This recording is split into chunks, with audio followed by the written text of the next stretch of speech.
Boa tarde. Vivemos em uma era digital. Não há como negar. Celulares, tablets, notebooks se tornaram aparelhos essenciais no nosso dia a dia. Não é à toa que é por meio de um deles que você está nos assistindo. Falamos então da informatização dos atos processuais, na forma da Lei 11.419 de 2006. Com a vigência da lei, todos os atos processuais anteriormente praticados em papel, como decisões, petições e juntadas de documentos, poderão ser realizados pela via eletrônica, em qualquer grau de jurisdição e em qualquer tipo de ação, seja ela civil, trabalhista ou penal. A realização desses atos se dará pelo credenciamento de advogados e pelo Poder Judiciário para o uso da assinatura eletrônica, que vai ser emitida por autoridade certificadora a ser regulamentada por uma lei específica. E os tribunais eles poderão criar diários oficiais eletrônicos de forma que a publicação eletrônica ela possa substituir qualquer outra forma de publicação, com exceção daquelas que necessitam de ser feitas pessoalmente. Os processuais serão considerados realizados no dia e hora do envio ao sistema, e sendo tempestiva a apresentação de petição até 24 horas do último dia do prazo. A data da publicação será o primeiro dia útil seguinte ao da disponibilização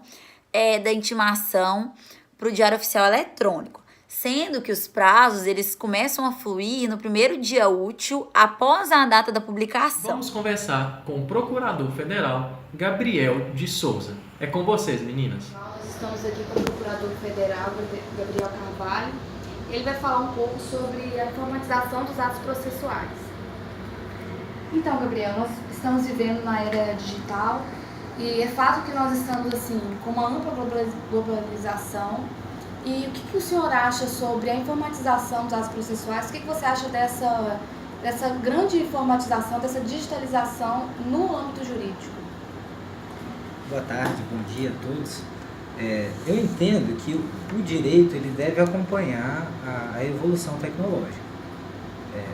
É importante nós mencionarmos que o processo judicial ele não é um fim em si mesmo. O processo ele busca a pacificação social e a tutela jurisdicional aos jurisdicionados. E eu entendo assim que o direito ele precisa acompanhar a evolução tecnológica, tendo em vista que ele precisa atender os anseios da sociedade. Se multiplicaram os problemas na sociedade, o direito também precisa buscar formas, meios, no caso o processo precisa se atualizar, andar de maneira mais célere para resolver essas questões que são levantadas na sociedade. A respeito da assinatura eletrônica, como que o advogado ou o juiz ele realiza a assinatura de suas petições, manifestações e documentos? Como que é o processo?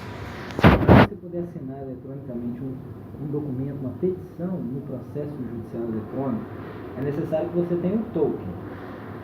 E no token, você adquire ele junto ao SERPRO, e no SERPRO, que é o Serviço de Processamento de Dados do Governo Federal, você vai baixar um certificado digital, vai criar uma senha, e quando você colocar o token no seu computador e for assinar uma petição no processo judicial eletrônico, ele vai pedir a sua senha, você coloca a sua senha e aquele documento será assinado digitalmente pelo seu token através do certificado digital que existe nele.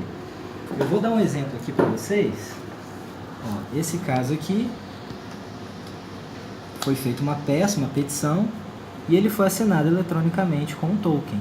Assinado eletronicamente por mim, de acordo com os normativos legais aplicáveis. A conferência da autenticidade está disponível através de um código e veja que a autoridade certificadora é a SERPRO, Receita Federal do Brasil.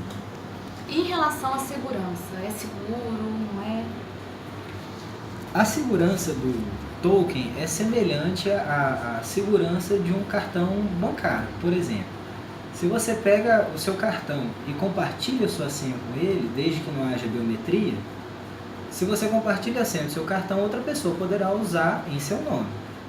Em relação aos princípios processuais, o senhor acha que melhora o atendimento relacionado à celeridade, eficiência e à publicidade? Primeiramente, eu creio que o processo eletrônico ele veio para dar celeridade. Ele buscou exatamente dar celeridade ao processo judicial, celeridade e eficiência. Diminui-se custos e tempo. Eu vou dar um exemplo aqui. A gente pode ver aqui na nossa caixa do PJE que aqui nós temos acesso a todo o acervo processual dessas comarcas do estado de Minas Gerais. Veja-se então que o procurador ele pode ter acesso, o procurador advogado, ele pode ter acesso a todo esse acervo processual, a todas as cidades de Minas Gerais, sem necessidade de deslocamento. Também é importante frisar que no nosso caso aqui da Fazenda Pública, a Fazenda Pública, pelo artigo 183 do CPC, é citada com a remessa dos autos. Então, os autos judiciais, como esse físico aqui, eles têm que aportar na Procuradoria fisicamente. Quando se trata de autos eletrônicos, como aqui no caso, o procurador ele é intimado diretamente na caixa virtual dele. Logo, não há custas para se mandar esse processo fisicamente e também se economiza tempo. Você imagina bem um processo vindo de Itabira, de Timóteo, de Coronel Fabriciano, que são comarcas atendidas aqui pela nossa Procuradoria. Diminui-se custos, diminui-se tempo. Consequentemente, há uma velocidade maior no processo, mas não há violação aos princípios do contraditório, da ampla defesa, da instrução processual. Tudo isso é atendido via processo eletrônico, mas com uma maior celeridade. E se nós temos aqui virtualmente todo um acervo processual e acesso a esse acervo processual, consequentemente também diminui-se os custos da máquina. Para que ter tantos servidores? Para que ter tantos estagiários? O que pode não ser um ponto tão positivo para os estudantes. Mas diminui-se o custo para também manter a máquina judiciária. Você tem acessos maiores de lugares mais remotos, diminuindo-se o custo e tempo. Contudo, eu tenho que fazer uma ressalva ao princípio da publicidade, porque o princípio da publicidade ele resta mitigado quando se trata de processo eletrônico. No processo eletrônico, os autos judiciais, você não tem acesso à integralidade. Você somente teria acesso às decisões judiciais. O processo, como regra, é público se não houver segredo de justiça. Só que quando são os autos eletrônicos, somente as decisões judiciais o cidadão comum poderia ter acesso, diferente do processo físico como esse aqui que eu tenho mostrado, em que o cidadão ele poderia chegar na secretaria da vara, pedir acesso ao processo e folhear todo o processo e toda a documentação constante dele. Não vai acontecer. Mas eu entendo que essa mitigação não causa prejuízo vamos dizer assim, à sociedade, porque se as decisões judiciais, que é o que realmente vai impactar na vida das pessoas, elas estão patentes a todos, eu creio que esse princípio ele é mitigado, mas também existem benefícios que decorrem do processo judicial eletrônico, atendentes à celeridade, economia e eficiência processual. De uma maneira assim, geral, para você, quais que são os malefícios e benefícios da informatização dos atos processuais? De maneira geral, a gente pode elencar, não vou discorrer com tanto tempo assim, a gente pode pontuar alguns malefícios do processo judicial eletrônico? Pode. Por exemplo, talvez a saúde do advogado, já vi alguns que reclamam em razão da luminosidade da tela do computador, isso talvez prejudicar, trazer um problema na visão. Isso é normal, existem advogados mais idosos que reclamam dessa situação. Tem a questão também, e isso é um problema que é pendente de resolução ainda no Poder Judiciário, é a pulverização de sistemas judiciais eletrônicos. Hoje, você tem a lei que criou, a Lei 11.419 de 2006. Ela cria a possibilidade de se ter um sistema informatizado. Contudo, os tribunais pelo país foram criando cada um o seu sistema. E os tribunais federais, os seus, os tribunais do trabalho, os seus, e às vezes os próprios tribunais foram criando mais de um sistema para recursos, um sistema para o juizado, um sistema para a vara criminal. Então houve essa pulverização de sistemas e isso também é muito ruim para o advogado, para o operador do direito, porque ele vai ter que ter senhas e senhas e cada sistema com a sua peculiaridade, com a sua dificuldade. Esses sistemas também, ora eles estão no ar, ora eles estão fora do ar. Isso é muito comum, né? A rede de computadores precisa ser uma rede estável para que o advogado, às vezes no último dia de prazo, com muito trabalho para fazer, ele não vai entrar no sistema fora do ar, sistema lento, quer dizer, isso gasta. isso traz um desgaste emocional, isso traz uma preocupação, um estresse que a vida já tem demais, né? Isso seria mais uma carga para o operador do direito. A gente também pode mais uma vez ressaltar o fato da segurança desses sistemas informatizados em razão da atuação de hackers ou então de pessoas... acabou de cair o sistema aqui, vocês perceberam, né? Isso não foi combinado. Então, isso acontece, são situações que acontecem, quer dizer, sistema fora do ar, atuação de hackers, o compartilhamento de senhas, isso tudo pode acontecer e trazer prejuízo. Quer dizer, se nós estivéssemos agora no meio da elaboração de uma peça, talvez ela toda se perdesse. Uma juntada demorada de documentos para interpor um agravo de instrumento, tudo isso traz um prejuízo, traz um desgaste emocional. Só que eu creio que há um caminho, nós estamos evoluindo para a unificação dos processos.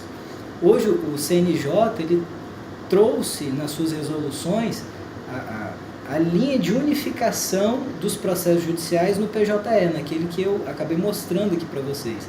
A ideia do CNJ é que todos os tribunais do país adotem o PJE. Existem tribunais, como por exemplo o TJ de São Paulo, que vê o seu sistema muito bom e está resistindo a adotar o PJE. Mas eu acho que isso é uma tendência, isso vai acontecer e aos poucos nós vamos ver que todos os tribunais vão adotar o PJE. É um sistema bom, mas que carece de aperfeiçoamento. Eu creio que vai haver esse caminho para o aperfeiçoamento e isso vai ajudar a população. Eu creio que o processo judicial eletrônico ele aproxima a população dessa era digital. Ele não só traz celeridade, mas eu posso dar um exemplo, que lá no Tribunal do Espírito Santo, as ações de juizado elas são somente via processo eletrônico. Então, uma pessoa, um consumidor que se sente lesado, ele vai até o balcão de atendimento dos juizados, sem precisar de advogado, até 20 salários mínimos, ele conta o seu caso, ele relata o seu caso, leva os seus documentos, e o tribunal ele reduz a termo, cria uma petição do relato daquela pessoa, daquele consumidor, que vai se tornar um demandante, e digitaliza os seus documentos para que aquele caso vire um processo judicial eletrônico. E ele já sai dali com a audiência de conciliação agendada. Então, quer dizer, ele talvez tenha até uma data para o problema dele se findar. Eu creio que o processo judicial eletrônico ele veio para somar, ele veio para contribuir. Há dificuldades, mas nós só vamos vencer os problemas se nós enfrentarmos eles. Eu acho que ele veio para ficar, veio para melhorar a nossa vida, veio para melhorar a vida do operador do direito, seja o estagiário, seja o servidor, o juiz, o procurador, o advogado. Todos nós, se olharmos com bons olhos e com disposição a aprender, a dar o nosso melhor, a entender que o mundo evoluiu, eu creio que o processo judicial eletrônico ele vai ser muito bom para todos nós, vai trazer um processo célere, rápido, respeitando os princípios processuais, e a efetividade da tutela jurisdicional ela será uma realidade na população brasileira que tanto reclama da morosidade da justiça, da falta de acesso à justiça.